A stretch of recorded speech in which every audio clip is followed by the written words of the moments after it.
সবাইকে এই চ্যানেলে স্বাগত। ভারতের ইতিহাস পড়তে গিয়ে কোন এরিয়াতে কোন সময় কোন সাম্রাজ্য বা কারা রয়েছে, কোন সাম্রাজ্যের পর ওই এরিয়াতে অন্য কোন সাম্রাজ্য এসছে, এই ব্যাপারগুলো অনেকেরই ধারণা নেই। আর এই জন্যই ইতিহাসটাকে আমাদের একটু কনফিউজিং মনে হয়। আমরা চেষ্টা করছি ভারতের এই এরিয়ার ভেতর কোন সময়ে কোন সাম্রাজ্য রয়েছে, কার পরে কারা এসছে, এই বিষয়টাকে তোমাদেরকে একটু বোঝানো। এর আগে অলরেডি আমরা 4টে ভিডিও তৈরি করেছি, যেখানে 1500 খ্রিস্টপূর্বাব্দ থেকে 647 খ্রিস্টাব্দ, প্রায় এই 2000 বছর ধরে ভারতের এরিয়াতে কখন কি ছিল বা কখন কি এসছে সেটা আমরা আলোচনা করেছি। আজকে 647 খ্রিস্টাব্দের পর থেকে ভারতের বিভিন্ন এরিয়াতে কখন কোন সাম্রাজ্য এসছে বা কোন শক্তি এসছে সেই ব্যাপারটা বলবো। তবে তার আগে 647 খ্রিস্টাব্দে দাঁড়িয়ে ভারতের এরিয়াতে কি কি রয়েছে বা কোন সাম্রাজ্য রয়েছে, কোন বংশ রয়েছে, সেটা একবার ওভারঅল দেখে নেব। 647 খ্রিস্টাব্দে একজন বিখ্যাত রাজা হর্ষবর্ধনের মৃত্যু হয়। তবে তার মৃত্যুর আগে পুরো ভারতে দুটো বড় শক্তি ছিল, একটা হলো বর্ধন সাম্রাজ্য আর একটা হলো চালুক্য সাম্রাজ্য। এই উত্তর ভারতের এই পুরোটা জুড়ে ছিল বর্ধন সাম্রাজ্য, আর নিচের এই বেশিরভাগ জায়গাতেই ছিল চালুক্য সাম্রাজ্য বা চালুক্য বংশ। তবে নিচে আরো অন্যান্য বংশ ছিল। হর্ষবর্ধনের মৃত্যুর পর উত্তর ভারতের এই পুরোটা, হর্ষবর্ধন মারা যায় 647 খ্রিস্টাব্দে, ওই বছরই হর্ষবর্ধনের মৃত্যুর পর উত্তর ভারতের এই পুরো এরিয়া ছোট ছোট ছোট ছোট সাম্রাজ্যে ভাগ হয়ে যায়। তো হর্ষবর্ধনের মৃত্যুর পর কোন কোন ছোট ছোট সাম্রাজ্য তৈরি হয়? এইখানে হলো রাজস্থানের মরুভূমি এরিয়া, আর এখানে হলো আমাদের ছোটনাগপুর মালভূমি এরিয়া। রাজস্থানের এই যে মরুভূমি এরিয়া, এর ঠিক নিচে মানে দক্ষিণের দিকে এই ছোট্ট একটু এরিয়াতে তৈরি হয়ে যায় গুর্জর প্রতিহার সাম্রাজ্য।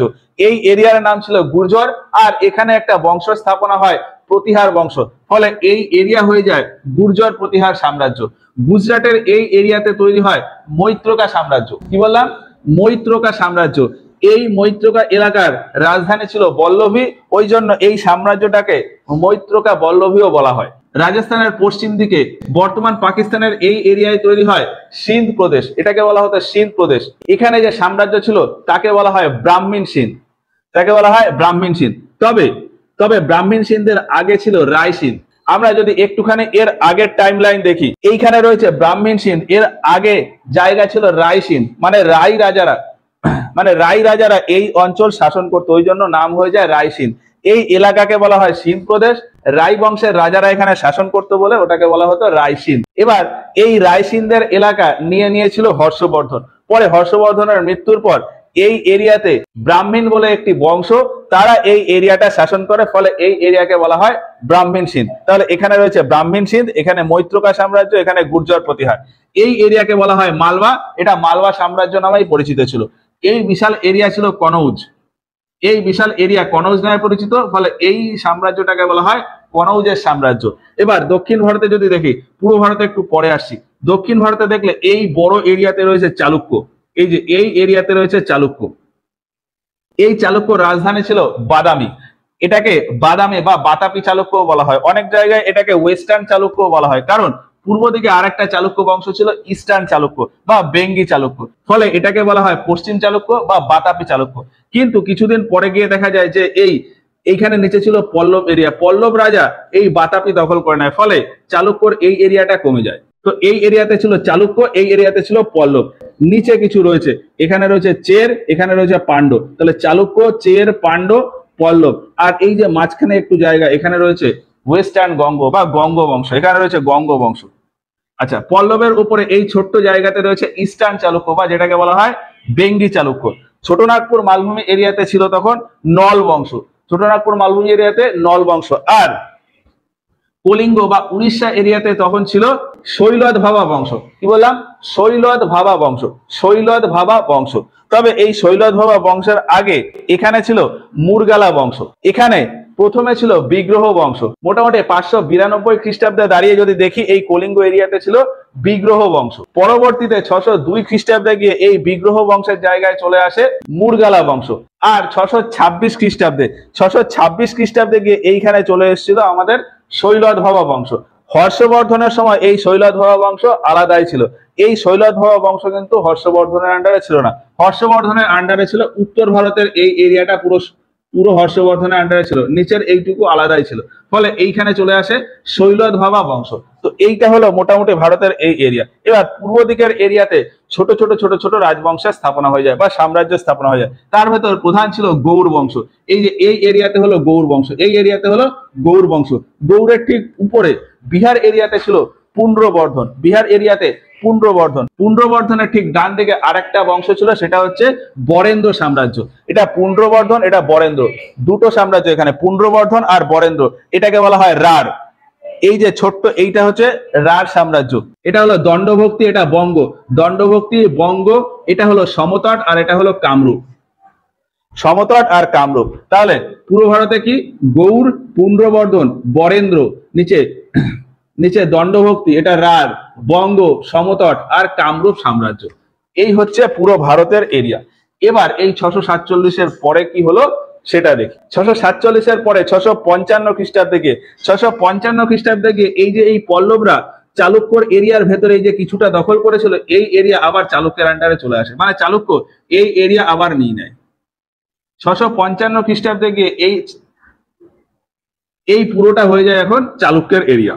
আর হ্যাঁ, আর একটা কথা বলা হয়নি, সেটা হচ্ছে ভারতের উত্তর পশ্চিম দিকে এই এরিয়া পর্যন্ত তো ভারতের এরিয়া রয়েছে, আর এর উত্তর পশ্চিম দিকে বর্তমান আফগানিস্তানের যে এরিয়া, এইখানে ছোট ছোট ছোট ছোট সাম্রাজ্য ছিল, সেগুলো না জানলেও হবে। কিন্তু তারও উত্তর পশ্চিম দিকে মোটামুটি ইরান, তুর্কমেনিস্তান এই এরিয়াতে একটা সাম্রাজ্য ছিল, সেটা হলো রাশিদুন ক্যালিফেট।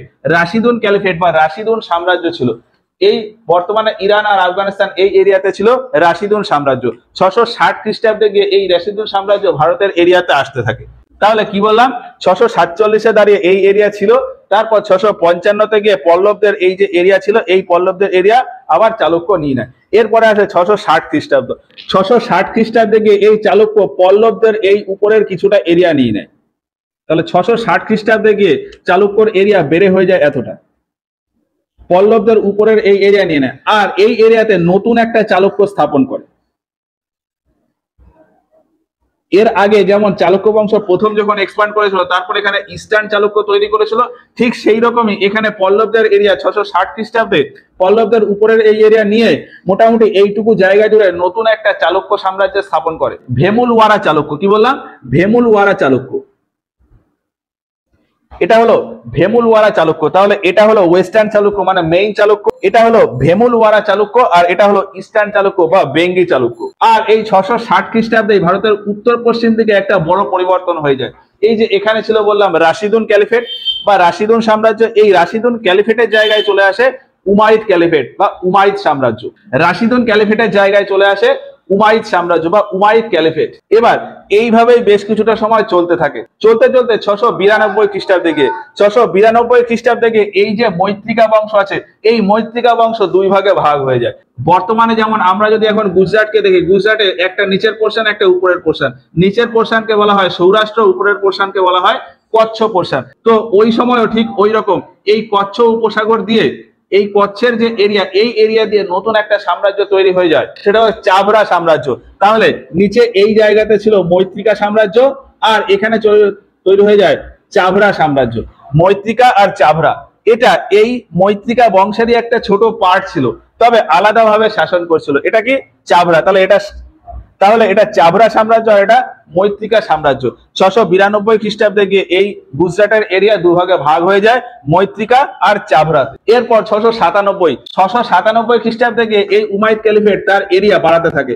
এই যে পাকিস্তান আর আফগানিস্তান বর্ডারে এখানে রয়েছে হিন্দুকুশ পর্বত, এই উমাইদ ক্যালিফেট এই হিন্দুকুশ পর্বতের এই এরিয়া পর্যন্ত চলে আসে। এই জায়গাটা যদি একটু ভালো করে দেখায়, 660 খ্রিস্টাব্দ নাগাদ কি হয়, এই রাশিদুন ক্যালিফেটের জায়গায় এই এরিয়াতে চলে আসে উমাইদ ক্যালিফেট, আর এরপরে বেশ কিছুটা সময় পরে গিয়ে 697 খ্রিস্টাব্দে গিয়ে দেখা যায় যে এই বর্তমান আফগানিস্তানের এই এরিয়া পুরোটাতে চলে আসে উমাইদ ক্যালিফেট বা উমাইদ সাম্রাজ্য। মানে ভারতের একদম দোরগোড়ায় চলে এসছে উমাইদ সাম্রাজ্য। এরপর 712 খ্রিস্টাব্দে গিয়ে ভারতে প্রথম মুসলিম আক্রমণ হয়, সেটা এর পরে আসছি। এবার 697 খ্রিস্টাব্দের পরে গিয়ে আসে 700 খ্রিস্টাব্দ।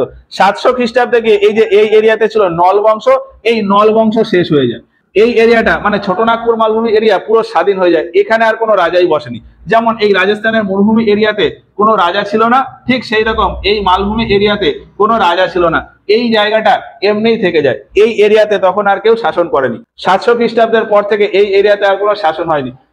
তবে পরে এখানে আরো অন্যান্য রাজারা দখল করেছিল, তো পরে যখন আসছে তখন আমরা বলবো। এরপরেই আসে 712 খ্রিস্টাব্দ। 700 খ্রিস্টাব্দে এটা আলাদা হয়ে গেল, তারপরে নর্মালি চলছিল। এবার 712 খ্রিস্টাব্দ। 712 খ্রিস্টাব্দে গিয়ে এই যে তাহলে ভারতের এই দোরগোড়ায় চলে এসছে এখানে আমাদের উমাইদ ক্যালিফেট। উমাইদ ক্যালিফেট, তো উমাইদ ক্যালিফেট সাম্রাজ্যের একজন রাজা ছিল আল ওয়ালিদ। কি বললাম? আল ওয়ালিদ। এই এরিয়াতে উমাইদ ক্যালিফেটের এরিয়াতে রাজা ছিল আল ওয়ালিদ। আর আল ওয়ালিদের একজন সেনাপতি বা অনুচর ছিল মোহাম্মদ বিন কাসিম। আর এই 712 খ্রিস্টাব্দে 712 খ্রিস্টাব্দে এই যে এখানে বললাম সাম্রাজ্য ছিল ব্রাহ্মীণ সিন্ধ। এই ব্রাহ্মীণ সিন্ধ বা এই সিন্ধ প্রদেশে রাজা ছিল রাজা দাহির। তাহলে এই এরিয়াতে রাজা রয়েছে রাজা দাহির। আর এই উপরে উমাইদ সাম্রাজ্যে উমাইদ ক্যালিফেট সাম্রাজ্যের রাজা রয়েছে আল ওয়ালিদ। আল ওয়ালিদের একজন অনুচর বা সেনাপতি ছিল মোহাম্মদ বিন কাসিম। মোহাম্মদ বিন কাসিম এই সিন্ধ প্রদেশের উপর আক্রমণ করে। 712 খ্রিস্টাব্দে মোহাম্মদ বিন কাসিম এই সিন্ধ প্রদেশের উপরে আক্রমণ করে। আর এটাই হচ্ছে ভারতে প্রথমবার মুসলিম আক্রমণ। আর এই সিন্ধ প্রদেশ আক্রমণ করে এই এরিয়া চলে আসে উমাইদ ক্যালিফেটের আন্ডারে। তাহলে 712 খ্রিস্টাব্দে উপরের এই এরিয়া, এই সিন্ধ প্রদেশের উপরের এই এরিয়াকে বলা হতো মুলতান। এই উপরের এরিয়াকে বলা হতো মুলতান। আর এটা হলো মেইন সিন্ধ প্রদেশ। সিন্ধ প্রদেশ আর মুলতান দুটো আলাদা আলাদা রাজ্য ছিল, দুটোই আমাদের সিন্ধের আন্ডারে ছিল, কিন্তু উপরের এই পোর্শনকে বলা হতো মুলতান। 712 খ্রিস্টাব্দে গিয়ে মোহাম্মদ বিন কাসিম এই নিচের এই এরিয়া মানে সিন্ধ প্রদেশ আক্রমণ করে। এখানে রাজা ছিল রাজা দাহির। আর তারপর তার পরের বছর মানে 713 খ্রিস্টাব্দে গিয়ে এই মুলতান আক্রমণ করে ফাইনালি 713 খ্রিস্টাব্দে গিয়ে এই পুরো এরিয়া উমাইদ ক্যালিফেটের আন্ডারে চলে আসে। তাহলে এই যে এই পুরো এরিয়াতে চলে আসে উমাইদ ক্যালিফেট। আমরা যদি এখানে একটু দেখে বোঝার চেষ্টা করি, এই পুরো এরিয়াতে চলে আসে উমাইদ ক্যালিফেট। 714 খ্রিস্টাব্দে গিয়ে যদি দেখা যায় বা 713 খ্রিস্টাব্দে গিয়ে যদি দেখা যায় এই এরিয়াতে চলে এসছে উমাইদ ক্যালিফেট বা উমাইদ সাম্রাজ্য। এবার এইভাবেই মোটামুটি চলতে থাকে। এইভাবে চলতে চলতে 735 খ্রিস্টাব্দ। 735 খ্রিস্টাব্দে গিয়ে দেখা যায় যে এই একদম নিচে ছিল পান্ড এরিয়া। এই পান্ড সাম্রাজ্যের এরিয়া উপরে পল্লবদের দিকে কিছুটা বেড়েছে। 735 খ্রিস্টাব্দে গিয়ে দেখা যায় যে পান্ডদের এরিয়া মোটামুটি হয়ে যায় এতটা। ফলে পল্লবদের এরিয়া কিছুটা কমে যায় আর পান্ডদের এরিয়া কিছুটা বেড়ে যায়। আর এরপরে 740 খ্রিস্টাব্দে গিয়ে এই যে গুর্জর প্রতিহার সাম্রাজ্য, এই গুর্জর প্রতিহার সাম্রাজ্যের এরিয়া বেড়ে যায়। ওই যে আগে বললাম যে রাজস্থানের এই এরিয়াতে কারোর শাসন ছিল না, ফলে গুর্জর প্রতিহার প্রথমেই এই রাজস্থানের এরিয়া নিয়ে নেয়। 740 খ্রিস্টাব্দে গিয়ে এই রাজস্থানের পুরো এরিয়া, রাজস্থানের মরুভূমি এলাকার এই পুরো এরিয়া হয়ে যায় গুর্জর প্রতিহার সাম্রাজ্যের এরিয়া। তবে এখানে আরেকটা কথা বলে দিই যে এই যে গুর্জর প্রতিহারের এই পাশে রয়েছে উমাইদ ক্যালিফেট। এই উমাইদ ক্যালিফেট বা আরব সাম্রাজ্য ভারতের এই এরিয়াতেও আসতে চেয়েছিল, কিন্তু এই এরিয়াতে এই যে চাবরা সাম্রাজ্য, গুর্জর প্রতিহার সাম্রাজ্য, কনৌজের সাম্রাজ্য এরা এই আরবদের আর ভারতের মেইন এরিয়ার দিকে আসতে দেয়নি। ফলে সময় যেতে যেতে 750 খ্রিস্টাব্দে গিয়ে এই উমাইদ ক্যালিফেট এর জায়গায় চলে আসে আব্বাসিদ ক্যালিফেট বা আব্বাসিদ সাম্রাজ্য। কি বললাম? উমাইদ সাম্রাজ্যের জায়গায় চলে আসে আব্বাসিদ সাম্রাজ্য। তার মানে এই এরিয়াতে পুরো চলে আসে আব্বাসিদ সাম্রাজ্য 750 খ্রিস্টাব্দে গিয়ে এই এরিয়াতে রয়েছে তাহলে আব্বাসিদ সাম্রাজ্য। আর এই 750 খ্রিস্টাব্দে গিয়েই পুরো ভারতের এরিয়াতে বিশাল একটা পরিবর্তন হয়ে যায়। এই যে গৌড় বংশ মানে গৌড় সাম্রাজ্য আমরা জানি যে গৌড় সাম্রাজ্যের শশাঙ্কের মৃত্যুর পর বাংলার এরিয়াতে মানে এই এরিয়াতে বিশাল অরাজকতা সৃষ্টি হয়। আর এরপরে 750 খ্রিস্টাব্দে গিয়ে এই এলাকায় তৈরি হয়ে যায় পাল বংশ। গৌড় সাম্রাজ্যের জায়গায় চলে আসে পাল সাম্রাজ্য বা পাল বংশ। 750 খ্রিস্টাব্দে এই এরিয়াতে চলে আসে পাল। আর এক বছরের ভিতরেই এই পাল সাম্রাজ্যের এরিয়া পুরো এতটা বেড়ে যায়, মানে এই পুরো এরিয়াই হয়ে যায় পাল সাম্রাজ্যের। তাহলে এই যে ছোট ছোট সাম্রাজ্য ছিল এই পুরো সাম্রাজ্যের ভেতরেই চলে আসে, এই পুরো সাম্রাজ্যতেই চলে আসে পাল সাম্রাজ্য বা পাল বংশ। তাহলে এই পুরো এরিয়াতে চলে আসে পাল। 750 বা 751 খ্রিস্টাব্দে গিয়ে এই এরিয়াতে চলে আসে পাল বংশ বা পাল সাম্রাজ্য। তবে কামরূপ তখনও আলাদা ছিল। তাহলে 750-এ দুটো ঘটনা ঘটে। এক হচ্ছে এই উমাইদ ক্যালিফেটের জায়গায় চলে আসে আব্বাসিদ ক্যালিফেট। আর এইখানে যে ছোট ছোট বাংলার সাম্রাজ্য ছিল সেই সবগুলোকে ওভারকাম করে এই এরিয়াতে চলে আসে পাল সাম্রাজ্য 750 বা 751 খ্রিস্টাব্দে। এরপর 2 বছর পরে গিয়ে মানে 753 খ্রিস্টাব্দে এই চালুক্য বংশের রাজা ছিল দ্বিতীয় কীর্তিবর্মন। চালুক্য সাম্রাজ্যের রাজা দ্বিতীয় কীর্তিবর্মন। আর এই এরিয়াতেই একজন ব্যক্তি বা এদেরই সেনাপতি বা সামন্ত যাই বলি না কেন, সে ছিল দন্তি দুর্গ। এই চালুক্য এরিয়াতেই ছিল দন্তি দুর্গ। দন্তি দুর্গ কীর্তিবর্মন দ্বিতীয়কে হারিয়ে দেয়। আর এই যে মেইন চালুক্য এরিয়া, এইখানেই প্রতিষ্ঠা করে রাষ্ট্রকূট বংশের। তাহলে 753 খ্রিস্টাব্দে গিয়ে চালুক্য সাম্রাজ্যের জায়গায় চলে আসে রাষ্ট্রকূট সাম্রাজ্য। এই রাষ্ট্রকূট সাম্রাজ্যের প্রতিষ্ঠা করে দন্তি দুর্গ। তবে দন্তি দুর্গর পরে রাজা হয় কৃষ্ণ প্রথম। দন্তি দুর্গ কীর্তিবর্মন দ্বিতীয়কে হারালেও এখানে পুরোপুরি ভাবে রাষ্ট্রকূট বংশের প্রতিষ্ঠা করেনি। মানে তারা চালুক্যর আন্ডারেই, মানে দ্বিতীয় কীর্তিবর্মনকে তো হারিয়েছে, নিজে শাসনও করতো, কিন্তু এখানে চালুক্য নামটাই ছিল। পরে 757 খ্রিস্টাব্দে গিয়ে কৃষ্ণ প্রথম এই চালুক্য সাম্রাজ্যের জায়গায় নাম রেখে দেয় রাষ্ট্রকূট সাম্রাজ্য। তাই রাষ্ট্রকূট সাম্রাজ্যের প্রকৃত প্রতিষ্ঠাতা বলা যায় কৃষ্ণ প্রথমকে। রাষ্ট্রকূট সাম্রাজ্যের প্রতিষ্ঠাতা দন্তি দুর্গ, কিন্তু প্রকৃত প্রতিষ্ঠাতা বলা যায় কৃষ্ণ প্রথমকে। তাহলে এই ব্যাপারটা আশা করি বোঝা গেল। এবার এই যে চালুক্য এরিয়া, এইখানে তৈরি হয়েছিল রাষ্ট্রকূট। তাহলে এই এরিয়াতে চলে এলো রাষ্ট্রকূট। কিন্তু চালুক্যদের আরো যে দুটো এরিয়া রয়েছে, অর্থাৎ ভেমুলওয়ারা চালুক্য আর বেঙ্গি চালুক্য, এই দুটো থেকে যায়। এই এরিয়াতে চলে আসে রাষ্ট্রকূট, কিন্তু এই দুটো চালুক্য থেকে যায়। এরপর 755 খ্রিস্টাব্দ, 755 খ্রিস্টাব্দে গিয়ে এই যে গুর্জর প্রতিহার রয়েছে, এই প্রতিহারদের এরিয়া কনৌজের দিকে একটুখানি বেড়ে যায়। আর এর ঠিক পরে 757 খ্রিস্টাব্দে গিয়ে এই প্রতিহার এই মালবা নিয়ে নেয়। কি বললাম? 755 খ্রিস্টাব্দে গিয়ে এই প্রতিহার সাম্রাজ্য বা গুর্জর প্রতিহার সাম্রাজ্য কনৌজের দিকে কিছুটা বেড়ে যায়। আর এর ঠিক 2 বছর পর 757 খ্রিস্টাব্দে গিয়ে এই গুর্জর প্রতিহার এই মালবা নিয়ে নেয়। তাহলে 757তে গিয়ে প্রতিহার সাম্রাজ্যের এরিয়া কতটা হয় সেটা আমি আরেকবার ম্যাপে আঁকার চেষ্টা করি। 757 খ্রিস্টাব্দে গিয়ে এই পুরো এরিয়া হয়ে যায় গুর্জর প্রতিহারে। এরপর 777 খ্রিস্টাব্দে গিয়ে এই যে এখানে আগে ছিল চাবড়া আর এখানে ছিল মৈত্রিকা সাম্রাজ্য, এই নিচের মৈত্রিকাকেও চাবড়া নিজের এরিয়ার ভেতর নিয়ে নেয়। মানে 777 খ্রিস্টাব্দে গিয়ে এই চাবড়ার এরিয়া বেড়ে মৈত্রিকার এই এরিয়াতে চলে আসে। মানে এই পুরো এরিয়াটাই হয়ে যায় তখন চাবড়া সাম্রাজ্যের এরিয়া।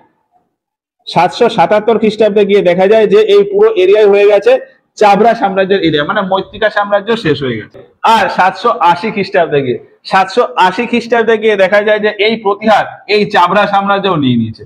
তাহলে 777 গিয়ে দেখা যায় যে চাবড়া নিচের এই মৈত্রিকা নিয়ে নিয়েছে। 780 খ্রিস্টাব্দে গিয়ে দেখা যায় যে এই যে গুর্জর প্রতিহার সেটা এই চাবড়া নিয়ে নিয়েছে। ফলে 780 খ্রিস্টাব্দে গিয়ে এই পুরোটাই হয়ে যায় কি গুর্জর প্রতিহার। এই পুরো এরিয়া রাজস্থান, গুজরাট আর মধ্যপ্রদেশের অর্ধেক, এই পুরোটাই হয়ে যায় তখন আমাদের গুর্জর প্রতিহার সাম্রাজ্য। এই বিশাল এরিয়া হয়ে যায় গুর্জর প্রতিহার সাম্রাজ্য। আর এই সময় আরো একটা ঘটনা ঘটে। 780 খ্রিস্টাব্দে দাঁড়িয়ে এই যে রাষ্ট্রকূট বংশ ছিল, এই রাষ্ট্রকূট বংশ এই যে ভেমুলওয়ারা চালুক্য সাম্রাজ্য, এই এরিয়া রাষ্ট্রকূট নিয়ে নেয়। ফলে এই এরিয়া হয়ে যায় রাষ্ট্রকূটে। ফলে ভেমুলওয়ারা যে চালুক্য সেটা শেষ হয়ে যায়। তার ফলে এই পুরো বড় এরিয়াতে চলে আসে কি রাষ্ট্রকূট। তাহলে এই সময় 780 খ্রিস্টাব্দে দাঁড়িয়ে দুটো বড় শক্তি রয়েছে, একটা হলো গুর্জর প্রতিহার আর একটা হলো রাষ্ট্রকূট। আর এই দিকে একটা বড় সাম্রাজ্য রয়েছে, সেটা হলো পাল। আর এইখানে রয়েছে কনৌজ 780 খ্রিস্টাব্দে দাঁড়িয়ে। আর এইখানে এই যে ইস্টার্ন চালুক্য থেকে যায়। তাহলে কি বললাম? 780 খ্রিস্টাব্দে দাঁড়িয়ে ভারতে তাহলে আমার তিনটে শক্তি রয়েছে বড় বড়। কি? গুর্জর প্রতিহার, রাষ্ট্রকূট আর পাল। আর মাঝখানে এইখানে রয়েছে বড় একটা এরিয়া কনৌজ। এখানে কিন্তু তেমন কোনো বড় শাসক ছিল না। আর এই কনৌজ দখল করা মানেই বলতে গেলে পুরো ভারতের সাম্রাজ্যটাই তার আন্ডারে চলে আসা। ফলে এই কনৌজ দখল করার জন্যই এই যে বড় তিনটে শক্তি গুর্জর প্রতিহার, রাষ্ট্রকূট আর পাল, এদের তিনজনের ভেতরে একটা লড়াই হয়, যে লড়াইটাকে বলা হয় ত্রিশক্তি সংগ্রাম। 783 খ্রিস্টাব্দে এই ত্রিশক্তি সংগ্রাম শুরু হয়। এই কনৌজ কার দখলে থাকবে তাই নিয়ে 783 খ্রিস্টাব্দে গুর্জর প্রতিহার, রাষ্ট্রকূট আর পাল এই তিনজনের ভেতর শুরু হয় ত্রিশক্তি সংগ্রাম, যে যুদ্ধটা প্রায় 200 বছর ধরে চলেছিল এবং ফাইনালি এই এরিয়াতে চলে এসেছিল গুর্জর প্রতিহার। 783 খ্রিস্টাব্দে দাঁড়িয়ে এই গুর্জর প্রতিহার সাম্রাজ্যে রাজা ছিল নাগভট্ট দ্বিতীয় বা দ্বিতীয় নাগভট্ট। এটাকে শুধু নাগভট্ট মনে রাখা যায়। তাহলে গুর্জর প্রতিহার সাম্রাজ্য ছিল নাগভট্ট, রাষ্ট্রকূটে ছিল রাজা ধ্রুব, আর পাল বংশে ছিল ধর্মপাল। নাগভট্ট, ধ্রুব আর ধর্মপাল এই তিনজনের ভেতর কনৌজ দখলের জন্য লড়াই হয়, ত্রিশক্তি সংগ্রাম। 783 খ্রিস্টাব্দে এটা শুরু হয়। এবার উত্তর ভারতে এই তিনটে রাজ্যের ভেতর এই এই লড়াই মোটামুটি চলতেই থাকে। আর এর পরে 785 খ্রিস্টাব্দে গিয়ে 785 খ্রিস্টাব্দে গিয়ে দেখা যায় যে এই রাষ্ট্রকূট এই ইস্টার্ন চালুক্যও নিয়ে নিচ্ছে। ইস্টার্ন চালুক্য যেটা আলাদা ছিল সেটাকে এই রাষ্ট্রকূট নিয়ে নেয়। আর এর সাথে সাথে দক্ষিণের মোটামুটি সমস্ত রাজ্যই নিয়ে নেয়। কি বললাম, কনৌজের সব থেকে কাছাকাছি ছিল গুর্জর প্রতিহার, আর সব থেকে বেশি এরিয়া ছিল কনৌজের সাথে সংযুক্ত। ফলে গুর্জর প্রতিহারের একটু সুবিধা ছিল, ওই জন্য গুর্জর প্রতিহার কনৌজ দখলের জন্য ব্যস্ত ছিল। আর রাষ্ট্রকূট সেই ফাঁকে এই নিচের এই এরিয়া পুরো দখল করে নেয়। কি দখল করে? 785 খ্রিস্টাব্দে গিয়ে ইস্টার্ন চালুক্য পুরো নিয়ে নেয়, পল্লব পুরো নিয়ে নেয়, পাণ্ডব পুরো নিয়ে নেয়, ওয়েস্টার্নবঙ্গ পুরো নিয়ে নেয়। এখানে এই চেরটাকে ছেড়ে দিয়ে বাকি এই পুরো এরিয়া হয়ে যায় রাষ্ট্রকূট সাম্রাজ্যের। 785 খ্রিস্টাব্দে গিয়ে দেখা যায় এই পুরো এরিয়াই হয়ে গেছে রাষ্ট্রকূটদের। পুরো দক্ষিণ ভারতই হয়ে গেছে প্রায় রাষ্ট্রকূটদের, শুধু এই চের ছাড়া। তাহলে 785 খ্রিস্টাব্দে গিয়ে যদি দেখি যে ভারতে সাম্রাজ্যের সংখ্যা কিন্তু কমে গেছে। এরিয়া অনেক বড় কিন্তু সাম্রাজ্যের সংখ্যা মেইন বড় বড় 3-4টে সাম্রাজ্য রয়েছে। এখানে গুর্জর প্রতিহার, রাষ্ট্রকূট, বলতে গেলে পুরো দক্ষিণ ভারত মানে দাক্ষিণাত্যের পুরোটাই হচ্ছে রাষ্ট্রকূটদের।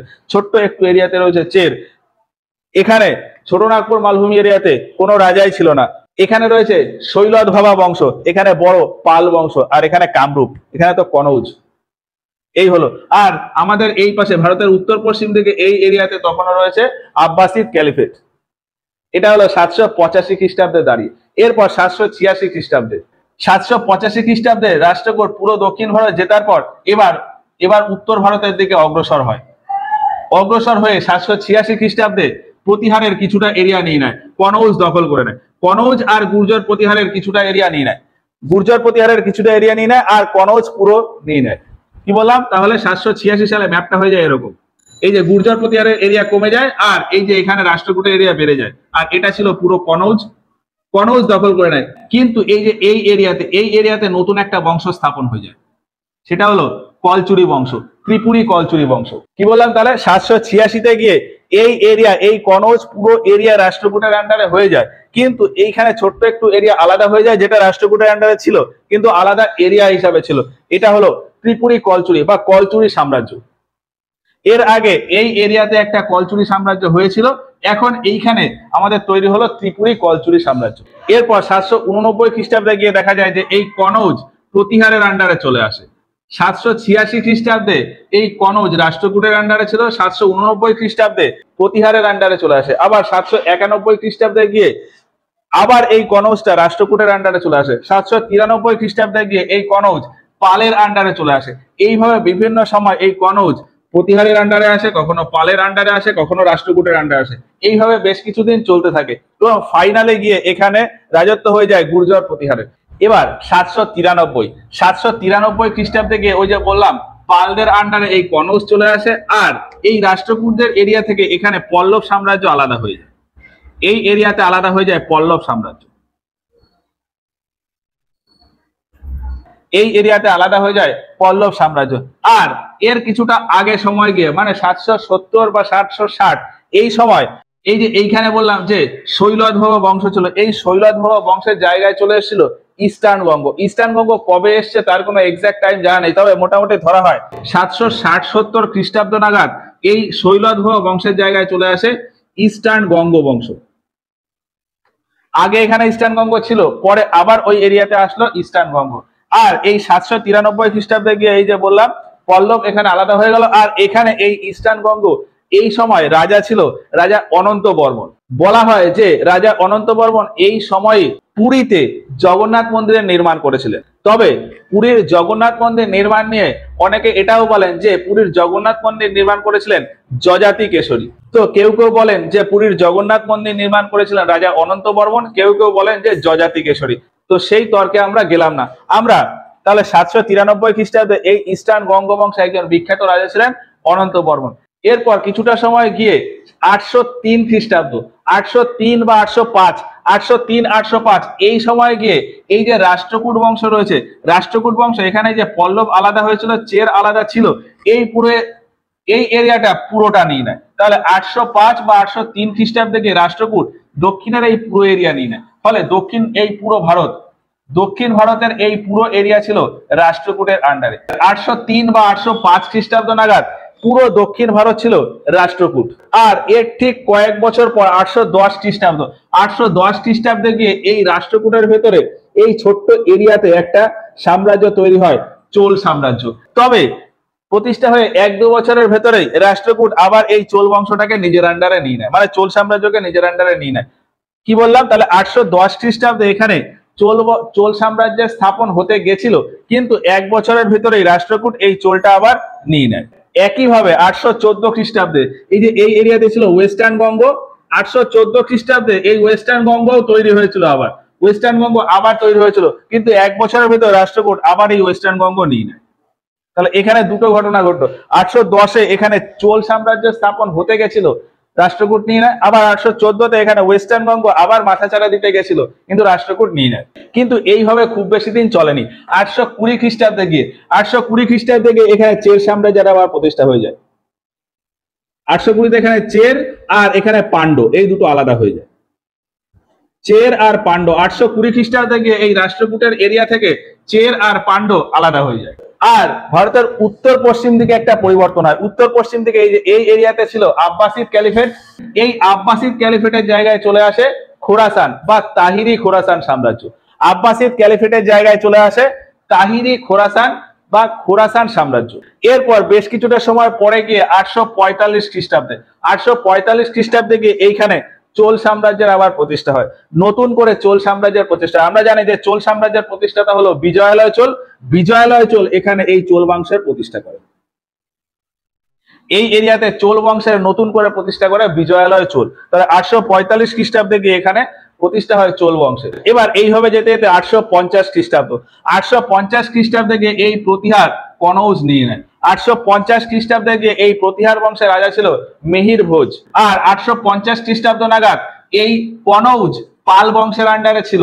পাল বংশে তখন রাজা ছিল দেবপাল মোটামুটি 850 খ্রিস্টাব্দ নাগাদ মারা যায়। আর মারা যাওয়ার পরে প্রতিহার সাম্রাজ্যের রাজা মিহির ভোজ এই কনৌজ আক্রমণ করে আর পুরো এরিয়া তখন কনৌজ নিয়ে নেয়। এরপর থেকে এই প্রতিহারের আন্ডারে কনৌজ বেশ অনেক দিন ধরে ছিল। তাহলে 850 খ্রিস্টাব্দের পর থেকে এই কনৌজের পুরো এরিয়া হয়ে যায় প্রতিহার সাম্রাজ্যের। আর এরপর 855 খ্রিস্টাব্দে গিয়ে দেখা যায় যে এই যে এখানে ছিল তাহলে কি বললাম খোরাসান, আর এর উত্তর পশ্চিম দিকে কিছু জায়গায় আমাদের আব্বাসিদ ক্যালিফেট ছিল। 855 খ্রিস্টাব্দে গিয়ে এই খোরাসান আর আব্বাসিদ ক্যালিফেট সবই শেষ হয়ে যায়। সবই শেষ হয়ে গিয়ে ভারতের উত্তর পশ্চিম দিকে এখানে আর বড় সাম্রাজ্য ছিল না, সব ছোট ছোট সাম্রাজ্যে ভাগ হয়ে যায়। মানে এই বললাম এখানে এই যে বড় সাম্রাজ্য ছিল এই এরিয়াতে আর বড় সাম্রাজ্য নেই, ছোট ছোট সাম্রাজ্যে ভাগ হয়ে গেছে। এখানে সব ছোট ছোট সাম্রাজ্য তৈরি হয়ে গেছে, এরা স্বাধীন হয়ে গেছে, এরা আর ভারতের মূল এলাকায় কখনো আসেনি। তারপর বেশ কিছুটা সময় পরে গিয়ে আবার ভারতের মূল এলাকায় আক্রমণ হয়েছে বিদেশিদের, তো সেটা পরে আসি। 855 খ্রিস্টাব্দে তাহলে কি হলো, আব্বাসিদ ক্যালিফেট আর খুরাসান এই সবগুলো শেষ হয়ে গিয়ে এখানে ছোট ছোট সাম্রাজ্য এখানে ছোট ছোট সাম্রাজ্য তৈরি হয়ে যায়। যেমন পূর্ব ভারতে হর্ষবর্ধনের মারা যাওয়ার পর এখানে ছোট ছোট সাম্রাজ্য তৈরি হয়ে গেছিল, এখানেও ঠিক সেই রকম ছোট ছোট সাম্রাজ্য তৈরি হয়ে যায়। তাহলে 855 খ্রিস্টাব্দে দাঁড়িয়ে এই ভারতের মেইন এরিয়াতে কি আছে, এই বড় এরিয়াতে রয়েছে গুর্জর প্রতিহার, এই দক্ষিণ ভারতে এখানে রয়েছে রাষ্ট্রকূট, এখানে আলাদা একটা সাম্রাজ্য রয়েছে কলচুরি সাম্রাজ্য। কলচুরি সাম্রাজ্য এখন কিন্তু প্রতিহারের আন্ডারেও নেই, রাষ্ট্রকূটের আন্ডারেও নেই, আলাদা করে কলচুরি একটা সাম্রাজ্য তৈরি হয়ে গেছে। এখানে ছত্তিশগড়ে ছোটনাগপুর মালভূমি এরিয়াতে কোনো সাম্রাজ্যই নেই, আলাদা একটা স্বাধীন সাম্রাজ্য। এখানে রয়েছে ইস্টার্ন বঙ্গ, নিচে এখানে চোল, ছোট্ট এরিয়াতে চোল, এখানে পাণ্ড্য, এখানে চের। আর এইখানে একদম পুরো ভারত, একদম উত্তর পূর্ব ভারতে এখানে রয়েছে কামরূপ সাম্রাজ্য, এখানে পাল সাম্রাজ্য। এই হচ্ছে ভারতের সিনারি। এটা হচ্ছে 855 খ্রিস্টাব্দে দাঁড়িয়ে। এরপর 860 খ্রিস্টাব্দে গিয়ে নিচের এই এরিয়াতে আবার পল্লব সাম্রাজ্যের প্রতিষ্ঠা হয়। 860 খ্রিস্টাব্দে দাঁড়িয়ে নিচে এইখানে অনেকগুলো রাজবংশ চলে এসেছে, এখানে পল্লব, চোল, পাণ্ড্য আর চের। 860 খ্রিস্টাব্দে গিয়ে এখানে তাহলে পল্লব রাষ্ট্রের প্রতিষ্ঠা হয়। এবার এইভাবেই কিছুটা সময় চলতে থাকে, চলতে চলতে 878 খ্রিস্টাব্দে গিয়ে 878 খ্রিস্টাব্দে গিয়ে দক্ষিণ ভারতে এখান থেকে আবার ওয়েস্টার্ন বঙ্গ আলাদা হয়ে যায়। তাহলে এই যে পুরো দক্ষিণ ভারত রাষ্ট্রকূটের ছিল, এখান থেকে ছোট ছোট সাম্রাজ্য আবার আলাদা হয়ে গেছে। 860 খ্রিস্টাব্দে এখানে পল্লব আলাদা হয়ে গেছে, 878 খ্রিস্টাব্দে গিয়ে এখানে গঙ্গ আলাদা হয়ে গেছে, ফলে এটা হয়ে যায় ওয়েস্টার্ন গঙ্গ। এই যে এখানে পূর্ব দিকে একটা গঙ্গ রয়েছে, এটা ইস্টার্ন গঙ্গ, আর এটা হয়ে যায় ওয়েস্টার্ন গঙ্গ। এরপর দেখা যায় যে এই যে চোল, ছোট্ট এরিয়াতে রয়েছে চোল, এই চোল সাম্রাজ্য ধীরে ধীরে তাদের এরিয়া বাড়াতে থাকে এবং 893 খ্রিস্টাব্দে গিয়ে দেখা যায় এই যে এখানে পল্লব সাম্রাজ্য, এই পল্লব সাম্রাজ্য দখল করে নিয়েছে চোল। তাহলে 893 খ্রিস্টাব্দে গিয়ে এই এরিয়া হয়ে যায় চোলদের, এই পুরো এরিয়া হয়ে যায় চোল। তাহলে 893 দাঁড়িয়ে এই পুরো এরিয়াতে চোল, এখানে পান্ড্য, চের আর ওয়েস্টার্ন বঙ্গ। এরপর দক্ষিণ ভারতে এইরকম মোটামুটি চলতে থাকে, চোলদের এরিয়া আস্তে আস্তে আস্তে আস্তে বাড়তে থাকে। কিন্তু কিছুটা সময় পরে গিয়ে 912 খ্রিস্টাব্দে উত্তর ভারতে বিশাল একটা পরিবর্তন হয়ে যায়। ওই যে বলেছিলাম উত্তর ভারতের এই পুরো এরিয়াতে রয়েছে গুর্জর প্রতিহার সাম্রাজ্য। 912 খ্রিস্টাব্দে গিয়ে এই গুর্জর প্রতিহার ভেঙে যায়, গুর্জর প্রতিহার সাম্রাজ্য শেষ হয়ে যায়। সাম্রাজ্য শেষ হয়ে গিয়ে এইখানে প্রচুর ছোট ছোট বংশ চলে আসে বা সাম্রাজ্য চলে আসে। 912 খ্রিস্টাব্দে গিয়ে গুর্জর প্রতিহার এখান থেকে ভেঙে যায় আর ছোট ছোট সাম্রাজ্য তৈরি হয়ে যায়। কি কি সাম্রাজ্য?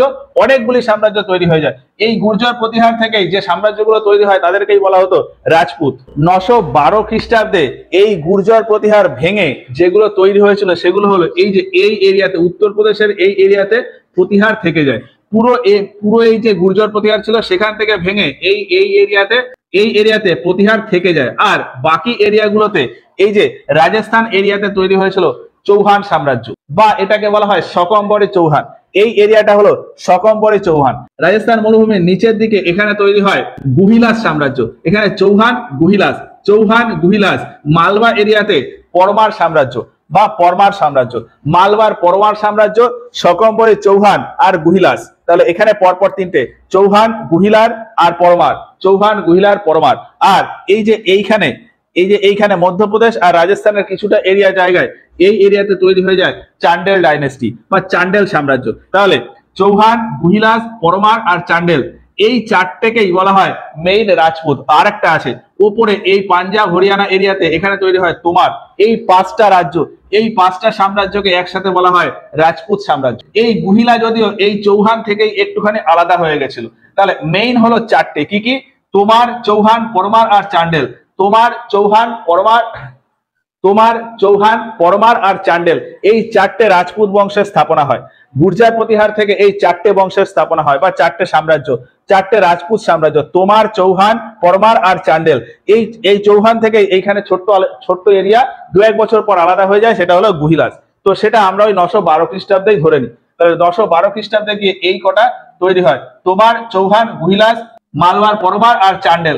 আর গুজরাট এই এরিয়াতে দুটো, একটা হচ্ছে চাভরা, ওই যে বলেছিলাম আগে ছিল এখানে চাভরা ডাইনেস্টি বা চাভরা সাম্রাজ্য, আর নিচের এই এরিয়া হলো সৌরাষ্ট্র সাম্রাজ্য, চাভরা আর সৌরাষ্ট্র।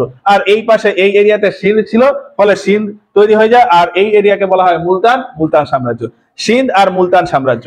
আর বাকি এরিয়াতে এই যে পালদের জায়গায় পালরা ছিল, তবে পাল আবার কিছুদিন পরে গিয়ে শেষ হয়ে যায়, পালের জায়গায় চলে আসে সেন বংশ। আর দক্ষিণ ভারতে এখানে রাষ্ট্রকূট, এখানে রয়েছে চোল, পান্ড্য, চের আর ওয়েস্টার্ন বঙ্গ। এখানে রয়েছে ইস্টার্ন বঙ্গ, এখানে পাল, এখানে কামরূপ। এটা হলো 912 খ্রিস্টাব্দে দাঁড়িয়ে। এরপরে 420 খ্রিস্টাব্দে গিয়ে দেখা যায় যে এই যে চোল সাম্রাজ্যের এরিয়া পান্ড্য নিয়ে নিয়েছে। তাহলে পান্ডের এই এরিয়াতে চলে আসে চোল। তাহলে কি বললাম? 920 খ্রিস্টাব্দে গিয়ে এই পুরো নিচের এই এরিয়াতে চলে আসে চোল সাম্রাজ্য। আর এখানে রয়েছে কি? রাষ্ট্রকূট। এবার এইভাবে চলতে চলতে 449 খ্রিস্টাব্দ আসে। 449 খ্রিস্টাব্দে এই রাষ্ট্রকূট বংশের রাজা ছিল কৃষ্ণ তৃতীয়, আর এই চোল সাম্রাজ্যের রাজা ছিল প্রান্তক প্রথম বা পরান্তক প্রথম। এখানে কৃষ্ণ তৃতীয়, এখানে প্রান্তক প্রথম। এই দুজনের ভিতর একটা লড়াই হয়, তক্কলমের যুদ্ধ। কি বললাম? তক্কলমের যুদ্ধ। 949 খ্রিস্টাব্দে কৃষ্ণ তৃতীয় আর পরান্তক প্রথম বা প্রান্তক প্রথম, এদের দুজনের ভেতর একটা যুদ্ধ হয়, তক্কলমের যুদ্ধ। এই যুদ্ধে কৃষ্ণ তৃতীয় জিতে যায়, ফলে চোলদের ওপর থেকে কিছুটা এরিয়া রাষ্ট্রকূট আবার নিয়ে নেয়। তাহলে চোলদের এরিয়া কমে গিয়ে এতটা চলে আসে, আর রাষ্ট্রকূটদের এরিয়া নিচে একটুখানি বেড়ে যায়। এরপর 460 খ্রিস্টাব্দে গিয়ে দেখা যায় যে এই চোলদের সাম্রাজ্য আবার একটু বেড়ে যায়। রাষ্ট্রকূটদের ভেতরে রাষ্ট্রকূটদের এই এরিয়া যেটা আগে চোলদের ছিল সেটা আবার পুনরায় চোলরা নিয়ে নেয়। 460 খ্রিস্টাব্দে গিয়ে চোলদের এরিয়া আবার একটুখানি উত্তরের দিকে বেড়ে যায়।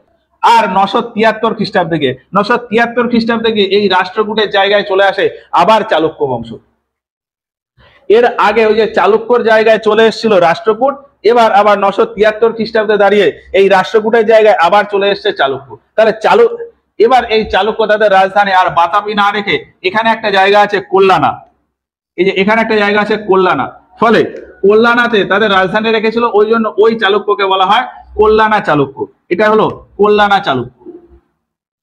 আর এই যে এই চালুক্য এই এরিয়াতে তো ছিল, এই যে এই এরিয়াতে ছিল ইস্টার্ন চালুক্য, ফলে এই এরিয়া আলাদা হয়ে যায় ইস্টার্ন চালুক্য।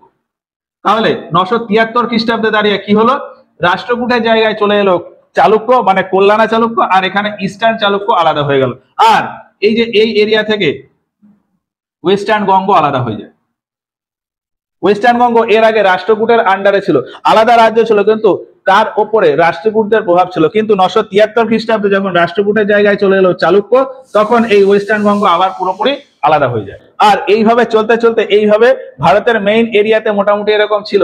কিন্তু চলতে চলতে 980 খ্রিস্টাব্দে এই যে আফগানিস্তানের এই এরিয়া, আফগানিস্তানের এই এরিয়াতে নতুন একটা সাম্রাজ্য প্রতিষ্ঠা হয়ে যায়, সেটা হচ্ছে গজনি সাম্রাজ্য। এই এরিয়াতে নতুন একটা সাম্রাজ্য প্রতিষ্ঠা হয়ে যায়, গজনি সাম্রাজ্য। এই এরিয়াতে ওই যে বলেছিলাম যে স্বাধীন কিছু কিছু সাম্রাজ্য তৈরি হয়ে গেছে, তার ভিতরে একটা সাম্রাজ্য ছিল গজনি সাম্রাজ্য বা গজনি প্রদেশ। সেটাই তার রাজধানী, সেটাই তার সাম্রাজ্য পার্মানেন্টলি বানিয়ে নেয় এবং এর সাম্রাজ্য ধীরে ধীরে বাড়াতে থাকে। 980 খ্রিস্টাব্দে গিয়ে এখানে গজনি সাম্রাজ্য বা গজনি প্রদেশ তৈরি হয়ে যায়। এই গজনি সাম্রাজ্যের প্রতিষ্ঠা করে রাজা ইসমাইল। রাজা ইসমাইল এখানে গজনি সাম্রাজ্য বা গজনি বংশের প্রতিষ্ঠা করে। 997 খ্রিস্টাব্দে গিয়ে এই গজনি প্রদেশের রাজা আসে মেহমুদ। এই গজনি প্রদেশের রাজা ছিল মেহমুদ, ওই জন্য তাকে বলা হয় মেহমুদ গজনি, যে ভারতে বহুবার আক্রমণ করেছিল ধন দৌলত লুট করার জন্য। আর এই 980 খ্রিস্টাব্দেই পুরো ভারতে আরেকটা পরিবর্তন হয়ে যায়, সেটা হলো পালদের এরিয়া কমে যায়। পালদের এরিয়া কমে হয়ে যায় এইটুকু। 980 খ্রিস্টাব্দে পালদের এরিয়া থেকে যায় এইটুকু। আর এইখানে নতুন একটা সাম্রাজ্যের প্রতিষ্ঠা হয়ে গেছে, যদিও খুব একটা বড় সাম্রাজ্য ছিল না, খুব একটা প্রতাপী সাম্রাজ্য ছিল না, নর্মাল একটা সাম্রাজ্য ছিল, সেটা হচ্ছে চন্দ্র সাম্রাজ্য। এখানে একটা বংশ বা সাম্রাজ্যের প্রতিষ্ঠা হয়ে যায় চন্দ্র সাম্রাজ্য, আর এখানে ছিল পাল। তাহলে 980 খ্রিস্টাব্দে কি হলো, এখানে গজনির প্রতিষ্ঠা হলো, আর এখানে পাল বংশের সাম্রাজ্য ছোট হয়ে গিয়ে চন্দ্র সাম্রাজ্য চলে এলো। এরপর গজনির সাম্রাজ্য আবার বাড়তে থাকে। 997 খ্রিস্টাব্দে এসে গজনির শাসক হয় মেহমুদ।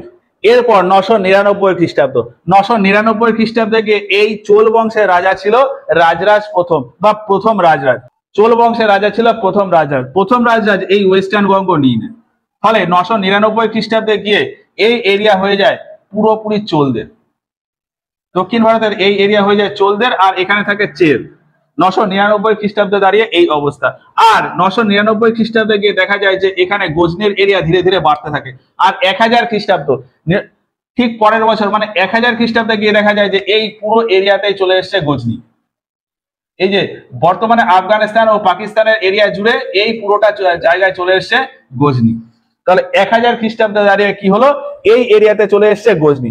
এবার এই 1000 খ্রিস্টাব্দে দাঁড়িয়ে আমাদের পুরো ভারতে কোথায় কি রয়েছে আমরা একবার ফাইনাল দেখে নিই। 1000 খ্রিস্টাব্দে দাঁড়িয়ে এই পুরো এরিয়াতে চলে এসছে গজনি বা গজনি সাম্রাজ্য। এইখানে রয়েছে সিন্ধ প্রদেশ, এখানে মালবা, ছোট্ট এরিয়াতে সিন্ধ আর মালবা। আর ভারতের মেইন এরিয়াতে গুজরাট এরিয়াতে রয়েছে চাবড়া আর সৌরাষ্ট্র সাম্রাজ্য। চাবড়া আর সৌরাষ্ট্র। রাজস্থানের এরিয়াতে রাজস্থান, পাঞ্জাব আর মধ্যপ্রদেশের এই এরিয়াতে 5টা রাজপুত সাম্রাজ্য। কি কি? তোমার চৌহান, গুহিলাস, পরমার আর চান্ডেল, পরমার আর চান্ডেল। এইখানে রয়েছে প্রতিহার। প্রতিহার ওই যে ভেঙে গেছিল, ভেঙে এই এরিয়াতে প্রতিহার কিছুটা থেকে যায়। এখানে রয়েছে ত্রিপুরী কলচুরি সাম্রাজ্য। এই এরিয়াতে ত্রিপুরী কলচুরি। নিচের এই এরিয়াতে পুরোটাই হচ্ছে আমাদের চালুক্য সাম্রাজ্য। নিচের এই এরিয়াতে পুরোটাই চালুক্য সাম্রাজ্য। তবে দক্ষিণ ভারতে এখানে রয়েছে চোল, এইখানে রয়েছে চোল, এখানে ছোট্ট এরিয়াতে চের। এটা হলো পুরো চালুক্য, এটা হলো কল্যাণা চালুক্য, এটা কল্যাণা চালুক্য, এটা হলো ইস্টার্ন চালুক্য বা বেঙ্গি চালুক্য। ছোটনাগপুর মালভূমি এরিয়াতে কিচ্ছু নেই, এটা স্বাধীন আলাদা পড়ে রয়েছে। এই এরিয়ার দিকে তেমন কারো নজর থাকতো না। এখানে রয়েছে ইস্টার্ন বঙ্গ, আর এই পাশে রয়েছে মেইন সাম্রাজ্য পাল। কিন্তু পাল ছোট হয়ে গেছে, ছোট হয়ে এখানে ছোট ছোট সাম্রাজ্য তৈরি হয়ে গেছে। এই ছোট্ট এরিয়াতে এটাও পাল সাম্রাজ্যের আন্ডারে ছিল, এটাকে বলা হতো কাম্যপাল। এটা হলো কাম্যপাল, এটা হলো চন্দ্র সাম্রাজ্য। কাম্যপাল চন্দ্র, এটা মেইন পাল, আর এটা হলো কামরূপ সাম্রাজ্য। এই হচ্ছে 1000 খ্রিস্টাব্দে দাঁড়িয়ে ভারতের অবস্থা। এবার এই 1000 খ্রিস্টাব্দের পরে কি হলো সেটা আমরা এর পরের ক্লাসে গিয়ে আলোচনা করবো। তো আশা করছি এই 1000 খ্রিস্টাব্দ পর্যন্ত ভারতের এই এরিয়ার কথা তোমরা বুঝতে পেরেছো। এই হচ্ছে আজকের ক্লাসটা যদি ভালো লাগে তাহলে ভিডিওটাতে অবশ্যই একটা লাইক করো। এই ভিডিও সম্পর্কে তোমাদের মতামত আমাদেরকে কমেন্ট বক্সে জানিও। কোথাও যদি কোনো ডাউট থাকে সেগুলো আমাদেরকে জানিও। তো ক্লাসটা এখানেই শেষ করছি, দেখা হচ্ছে এর পরের ক্লাসে 1000 খ্রিস্টাব্দের পরের সময়ের ঘটনা নিয়ে।